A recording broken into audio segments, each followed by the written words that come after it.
16वां अध्याय। ग्रह शांति। मुकुंद, तुम ज्योतिष संबंधी एक कड़ा क्यों नहीं ले आते? क्या मुझे यह लेना चाहिए गुरुदेव? मैं तो ज्योतिष में विश्वास नहीं करता। यह विश्वास का प्रश्न नहीं है। किसी भी विषय में वैज्ञानिक दृष्टिकोण यह होना चाहिए कि यह सत्य है या नहीं। गुरुत्वाकर्षण का नियम न्यूटन से पहले भी उसी तरह कार्य करता था जैसा उसके बाद। ब्रह्मांड में अच्छी खासी अराजकता मच जाती यदि उसके नियम मानवीय विश्वास की मान्यता के बिना कार्य न कर पाते। पाखंडी ज्योतिषियों ने प्राचीन ज्योतिष विज्ञान को उसकी वर्तमान बदनाम अवस्था में लाकर रख दिया है। गणितीय और दार्शनिक दोनों ही दृष्टियों से ज्योतिष शास्त्र इतना विराट है कि गहरी समझ वाले व्यक्ति के अतिरिक्त कोई उसे ठीक से समझ ही नहीं सकता।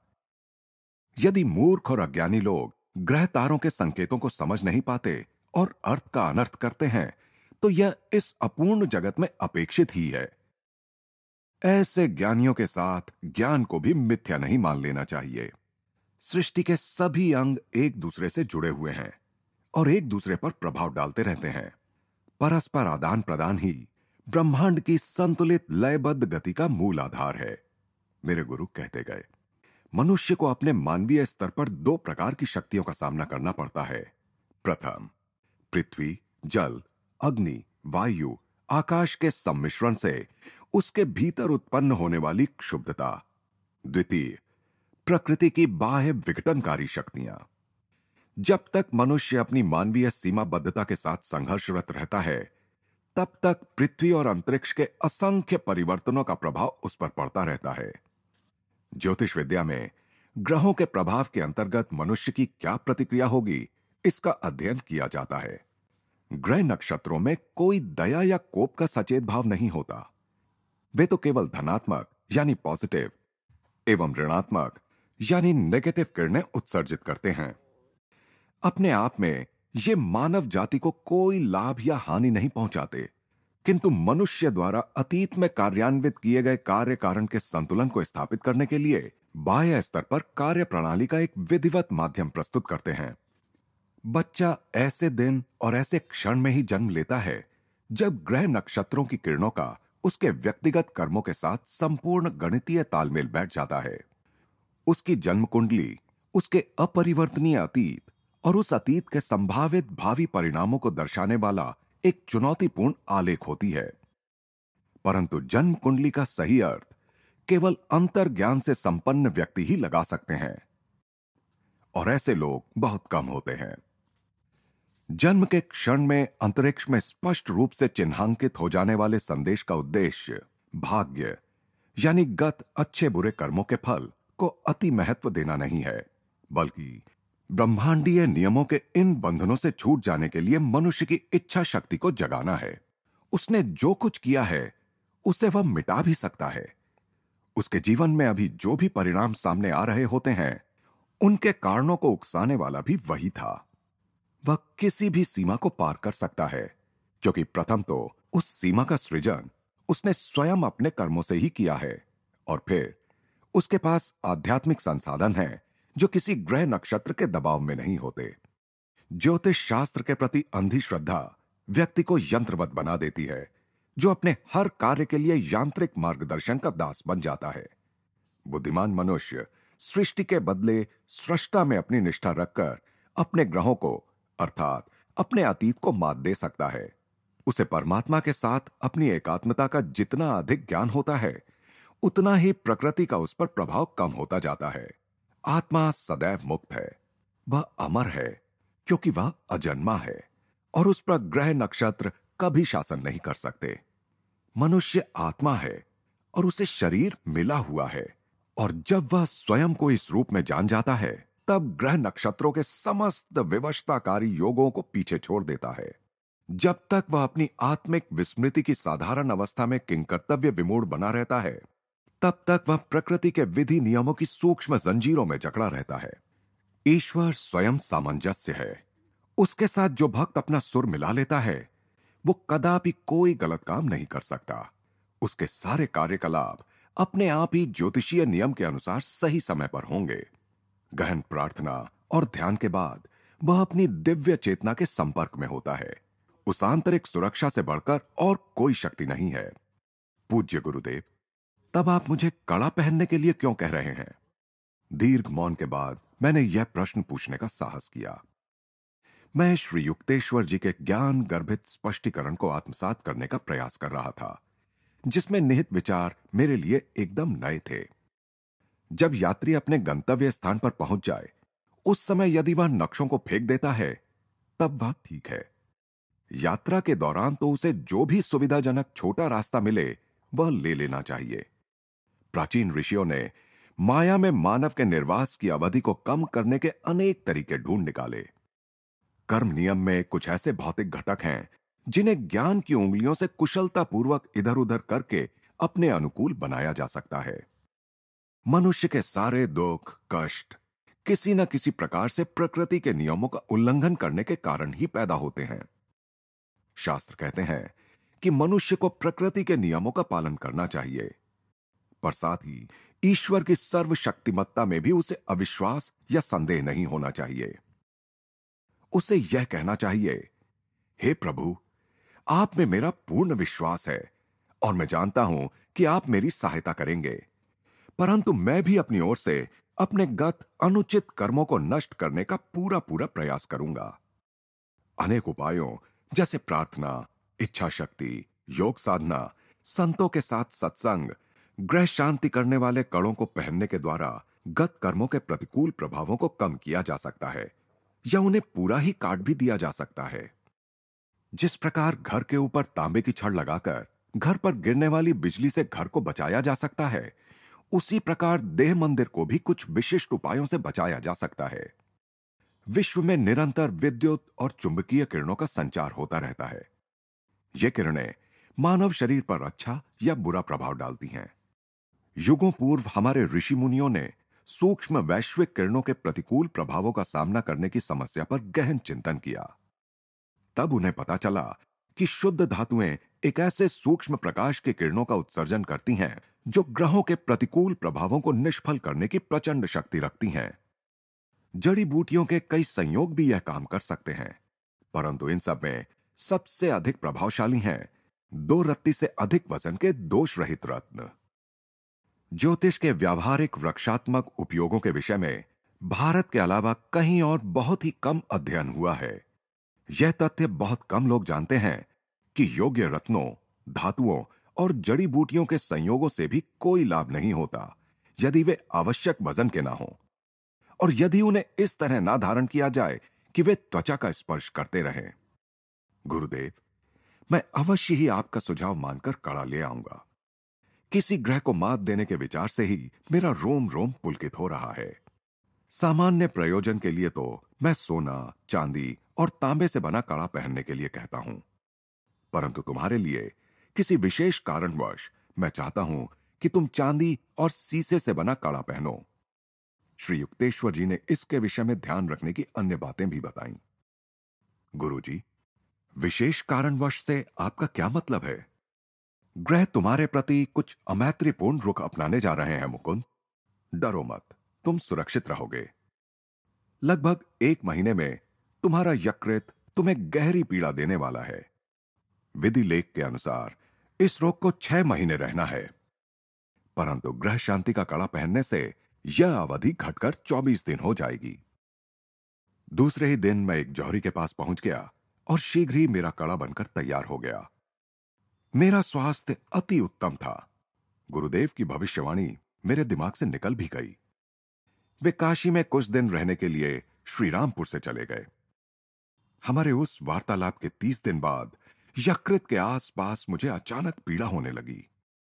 उसके बाद के कुछ सप्ताह भयंकर यातना के दुःस्वप्न की भांति गुजरे। गुरुदेव को इसके लिए कष्ट देने की मेरी इच्छा नहीं थी, अतः मैंने सोचा कि इस यातना को मैं स्वयं ही हिम्मत करके सहन कर लूंगा। परंतु 23 दिन की भयंकर यातना ने मेरे संकल्प को कमजोर कर दिया और काशी जाने के लिए मैं रेलगाड़ी पर सवार हो गया। महाश्री युक्तेश्वर जी अस्वाभाविक उत्साह और प्रेम के साथ मुझसे मिले, परंतु अकेले में अपनी पीड़ा उन्हें बताने का कोई अवसर उन्होंने मुझे नहीं दिया। उस दिन अनेक लोग उनके दर्शन मात्र के लिए वहां आए। रुग्ण और उपेक्षित अवस्था में मैं एक कोने में बैठा रहा। रात को भोजन के बाद ही सारे अतिथियों से छुट्टी मिली। तब मेरे गुरु ने मुझे उस घर की अष्टकोणी बालकनी में बुलाया। तुम अवश्य अपनी यकृत पीड़ा के संबंध में यहां आए होगे। मेरी ओर न देखते हुए श्री युक्तेश्वर जी बालकनी में चहलकदमी कर रहे थे और यदाकदा चांद के और मेरे बीच में आ जाते थे। मुझे देखने दो, तुम 24 दिनों से बीमार हो, है ना? जी गुरुदेव, मैंने तुम्हें पेट का जो व्यायाम सिखाया है उसे करो। गुरुदेव, आप यदि जानते कि मुझे कितनी पीड़ा हो रही है तो मुझसे व्यायाम करने के लिए ना कहते। किंतु फिर भी मैंने उनकी आज्ञा का पालन करने का क्षीण सा प्रयास किया। तुम कहते हो तुम्हें पीड़ा है, मैं कहता हूं तुम्हें कोई पीड़ा नहीं है। ये परस्पर विरोधी बातें एक साथ सच कैसे हो सकती हैं? मेरे गुरु ने मेरी ओर प्रश्नार्थक दृष्टि से देखा। मैं स्तंभित हो गया और फिर आनंद युक्त स्वस्थता से विभोर हो गया। अब उस पीड़ा का कहीं लवलेश मात्र भी नहीं था जिसने कई सप्ताहों तक मुझे सोने भी नहीं दिया था। श्री युक्तेश्वर जी के मुख से शब्द निकलते ही रोग इस प्रकार लुप्त हो गया जैसे कभी हुआ ही ना हो। कृतज्ञता से भरकर मैं उनका चरण स्पर्श करने के लिए झुकने लगा, परंतु उन्होंने तुरंत मुझे रोक लिया। बचपना मत करो, खड़े हो जाओ और गंगा पर चमकते चांद के सौंदर्य का आनंद लो। किंतु जब मैं उनके साथ चुपचाप खड़ा था तब उनकी आंखें प्रसन्नता से चमक रही थीं। उनके भाव से मैं समझ गया कि वे चाहते थे कि मैं इस बात को समझूं कि मुझे उन्होंने नहीं बल्कि भगवान ने स्वस्थ किया था। उस सुदूर अतीत की मुझे सदा ही प्रिय लगने वाली स्मृति के चिन्ह रूप में मैं आज भी वह चांदी और शीशे का भारी कड़ा पहने रहता हूं, क्योंकि उस दिन मुझे फिर एक बार यह ज्ञात हुआ कि मैं एक महामानव के साथ रह रहा हूं। बाद में अनेक अवसरों पर जब मैं अपने मित्रों को रोग मुक्ति के लिए श्री युक्तेश्वर जी के पास लाता तब वे निरपवाद रूप से हर बार उनके लिए कोई रत्न या कड़ा बताते थे और ग्रह शांति में ही बुद्धिमानी है यह उन्हें जता देते थे। बचपन से ही मेरे मन में ज्योतिष विद्या के विरुद्ध पूर्वाग्रह बस गया था। इसका कारण अंशतः यह था कि मैंने अनेक लोगों को केवल ज्योतिषी के अनुसार ही चलते देखा था और कुछ हमारे परिवार के ज्योतिषी की मेरे लिए की गई एक भविष्यवाणी के कारण। तुम 2 बार विधुर हो जाओगे और कुल 3 बार विवाह करोगे। मैं जब भी इस पर विचार करता तो मुझे ऐसा लगता मानो मैं 3 विवाहों के मंदिर के बाहर बलि के लिए बंधा बकरा हूं। अब अच्छा यही है कि तुम अपने भाग्य के सामने समर्पण कर दो। मेरे भाई अनंत ने कहा था, तुम्हारी जन्म कुंडली के फल ज्योतिष में लिखी गई यह बात भी सही हो गई कि तुम बचपन में घर से भागकर हिमालय की ओर जाओगे, लेकिन जबरदस्ती वापस ले आए जाओगे। तुम्हारे विवाहों की भविष्यवाणी भी सच होकर ही रहेगी। एक रात मेरे मन में स्पष्ट अंतर्ज्ञान उभर आया कि यह भविष्यवाणी पूर्णतः मिथ्या है। मैंने जन्म कुंडली को आग लगा दी और उसकी राख को एक लिफाफे में भरकर उस पर लिख दिया। दिव्य ज्ञान की अग्नि में जला देने पर अतीत के कर्म बीज अंकुरित नहीं हो सकते। मैंने उस लिफाफे को ऐसी जगह रख दिया जहां आसानी से वह सबको दिखाई पड़े। अनंत दा ने मेरे विद्रोही मंतव्य को तुरंत पढ़ लिया। जिस आसानी से तुमने इस कागज को जला दिया उतनी आसानी से तुम सत्य को नष्ट नहीं कर पाओगे। अनंत दा तिरस्कार से हंसे। यह सत्य है कि मेरे बालिग होने तक मेरे परिवार ने 3 बार मेरा विवाह निश्चित करने का प्रयास किया था। तीनों बार मैंने उनकी योजनाओं पर पानी फेर दिया। मैं जानता था कि अतीत के द्वारा मुझे मनाने के लिए किए जा रहे किसी भी ज्योतिषीय प्रयास से ईश्वर के लिए मेरा प्रेम कहीं अधिक प्रबल है। गुरुदेव के ये शब्द प्रायः मेरे मन में उठकर मुझे प्रोत्साहित करते रहते कि जितनी अधिक गहरी किसी मनुष्य की आत्मानुभूति होती है उतना ही अधिक वह पूरे ब्रह्मांड को अपने सूक्ष्म आध्यात्मिक स्पंदनों से प्रभावित करता है और उतना ही कम वह स्वयं ब्रह्मांड के परिवर्तनों से प्रभावित होता है। कभी कभी मैं ज्योतिषियों से ग्रह दशा के अनुसार अपना सबसे बुरा समय चुनने के लिए कहता और उसी समय मैं जो काम हाथ में लेता उसे पूर्ण कर देता। हां, यह सच है कि ऐसे प्रसंगों पर सफलता मिलने से पूर्व असाधारण कठिनाइयां मेरे सामने आती, परंतु मेरा यह विश्वास सदा ही सत्य सिद्ध हुआ कि ईश्वरीय संरक्षण में पूर्ण विश्वास और मनुष्य की ईश्वर प्रदत्त इच्छा शक्ति, ये दोनों ऐसी प्रचंड शक्तियां हैं कि इनके सामने ग्रह नक्षत्रों से प्रवाहित होने वाली शक्तियां ठहर नहीं सकती। यह बात मेरी समझ में आ गई कि जन्म बेला के समय की ग्रहों की स्थिति का अर्थ यह नहीं होता कि मानव अपने अतीत के हाथों केवल एक कठपुतली है, बल्कि उसका संदेश तो मानव के स्वाभिमान को जगाने के लिए एक शूल है। स्वयं अंतरिक्ष हर प्रकार की सीमा से मुक्त होने के लिए मानव के दृढ़ निश्चय को जगाना चाहता है। ईश्वर ने प्रत्येक मनुष्य को आत्मा के रूप में बनाया है, उसे स्वतंत्र व्यक्तित्व दिया है, इसलिए वह विश्व रचना का एक अनिवार्य अंश है। फिर अपनी अल्पकालिक भूमिका में, चाहे वह आधार स्तंभ हो, चाहे एक परजीवी, यदि मनुष्य चाहे तो उसकी मुक्ति तत्काल और अंतिम होगी। यह बाह्य विजयों पर नहीं, बल्कि आंतरिक विजयों पर निर्भर है। श्री युक्तेश्वर जी ने हमारे वर्तमान युग के संदर्भ में एक 24,000 वर्ष के महाविषुव चक्र यानी आवर्तन के गणितीय प्रयोग की खोज की थी। यह चक्र 12,000 वर्ष के एक आरोही अर्धचक्र और उतने ही काल के एक अवरोही अर्धचक्र में विभाजित किया गया है। इस प्रत्येक अर्धचक्र में 4 युग होते हैं, यथा कली, द्वापर, त्रेता और सत्य। ये 4 नाम यूनानी विचारधारा के लौह, कांस्य, रजत और स्वर्ण युग के समानार्थी हैं। मेरे गुरु ने विभिन्न गणितीय गणनाओं से यह निश्चित किया कि आरोही अर्धचक्र का कलयुग या लौह युग ईस्वी सन 500 के लगभग शुरू हुआ। लौह युग, जिसकी अवधि 1200 वर्ष होती है, भौतिकतावादी काल होता है। यह ईस्वी सन 1700 के लगभग समाप्त हुआ। उस वर्ष द्वापर युग शुरू हुआ। विद्युत शक्ति और अणु शक्ति के विकास का यह युग 2400 वर्षों का होता है। इसमें टेलीग्राफी, रेडियो, हवाई जहाज और दूरी को मिटाने वाले अन्य साधनों का विकास होता है। 3600 वर्षों के त्रेता युग का आरंभ ईस्वी सन 4100 में होगा। इस युग में निकट या सुदूर स्थित व्यक्तियों में विचारों का आदान प्रदान और दूरी को ध्वस्त करने वाले अन्य साधनों का सामान्य जन को भी ज्ञान होगा। आरोही अर्धचक्र के अंतिम युग सत्य युग में मनुष्य अत्यंत विकसित होगा। तब वह ईश्वरीय योजना के साथ सुसामंजस्य रखते हुए कार्य करेगा।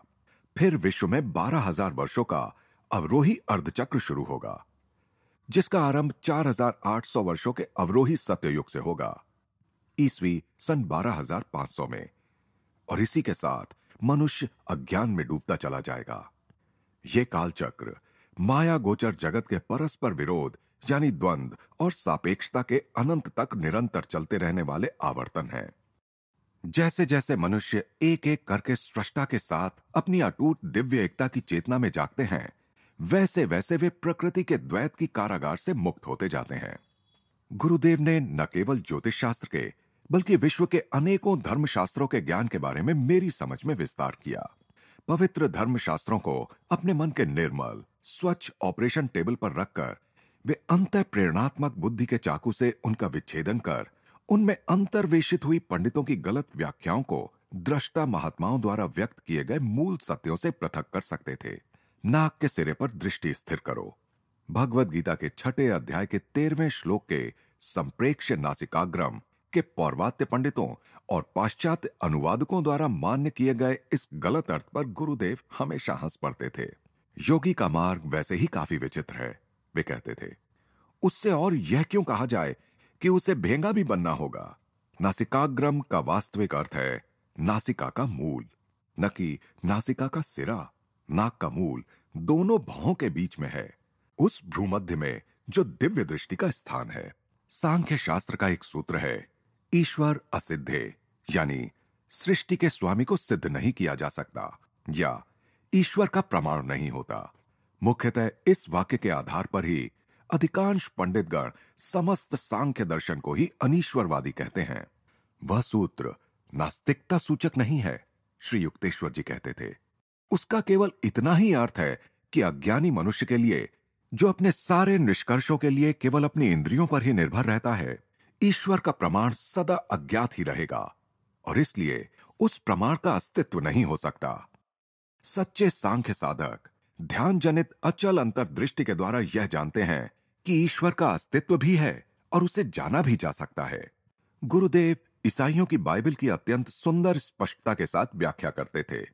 ईसाई सदस्यता की नामावली के लिए पूर्णतः अपरिचित अपने हिंदू गुरु से मैंने बाइबल के अमर सत्व को पहचानना और ईसा के उस वचन की सत्यता को समझना सीखा जो मानव वाणी द्वारा उच्चरित समस्त वचनों में निश्चय ही सबसे अधिक रोमांचक दृढ़ता से भरा हुआ था। स्वर्ग और पृथ्वी का लोप हो जाएगा, पर मेरे शब्दों का कभी लोप नहीं होगा। भारत के महान सिद्धजन उन्हीं देवतानुरूप आदर्शों के आधार पर अपना जीवन जीते हैं जिन्होंने ईसा मसीह को प्रेरित किया था, और यही लोग ईसा के सगे संबंधी हैं जिनके बारे में उन्होंने कहा था, जो भी स्वर्ग में स्थित मेरे पिता की इच्छा का पालन करेगा वही मेरा भाई, बहन और माता है। ईसा ने कहा था, तुम यदि मेरे शब्दों का पालन करोगे तो तुम सचमुच मेरे शिष्य हो। तब तुम सत्य को जान जाओगे और सत्य तुम्हें मुक्त कर देगा। स्वयं अपने स्वामी बन चुके भारत के जीवन मुक्त योगी मुनि उस अमर बिरादरी का हिस्सा हैं जिसके सदस्य उस एक ही परमपिता का मुक्तिदायक ज्ञान प्राप्त कर लेते हैं। यह आदम और हव्वा की कहानी मेरी समझ में नहीं आती। इस दृष्टांत को समझने के मेरे प्रारंभिक प्रयासों के बीच एक दिन मैंने काफी गर्म होकर कहा, ईश्वर ने न केवल उस दोषी दंपत्ति को बल्कि निर्दोष भावी पीढ़ियों को भी क्यों दंडित कर दिया। मेरे अज्ञान से अधिक मेरी उग्रता से गुरुदेव को हंसी आ गई। बाइबल की उत्पत्ति नामक पुस्तक जेनेसिस में गहरी प्रतीकात्मकता भरी है। इसकी शब्दशः व्याख्या करने से कुछ भी समझ में नहीं आ सकता, उन्होंने समझाया। उसमें जिस जीवन वृक्ष का उल्लेख है वह मानव शरीर है। मेरुदंड उल्टे किए गए वृक्ष के समान है जिसमें मानव के केश उसकी जड़ें हैं और अंतर्वाही तथा बहिर्वाही नाड़ियां उस वृक्ष की शाखाएं हैं।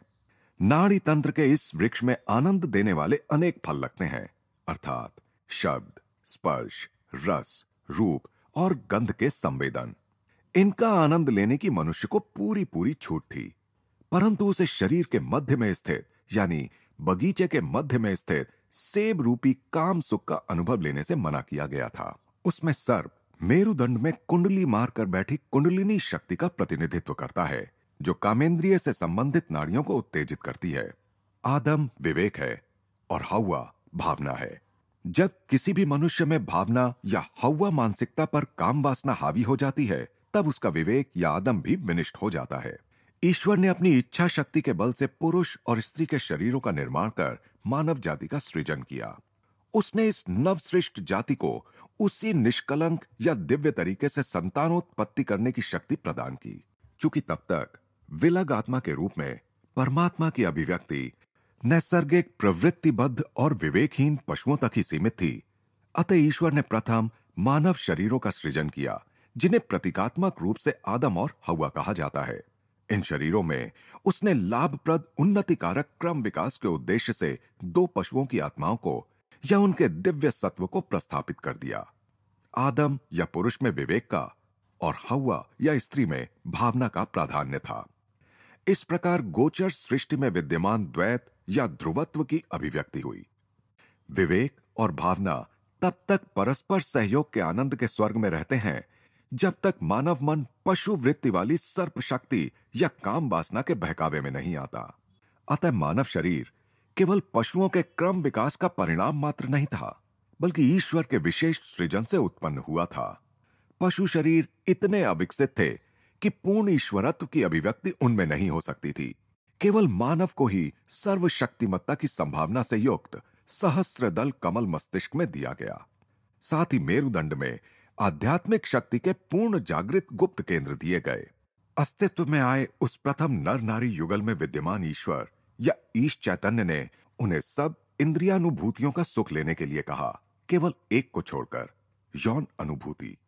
यह मनाही इसलिए की गई थी कि मानव जाति वंश वृद्धि की निकृष्ट पशु पद्धति में उलझ कर न रह जाए।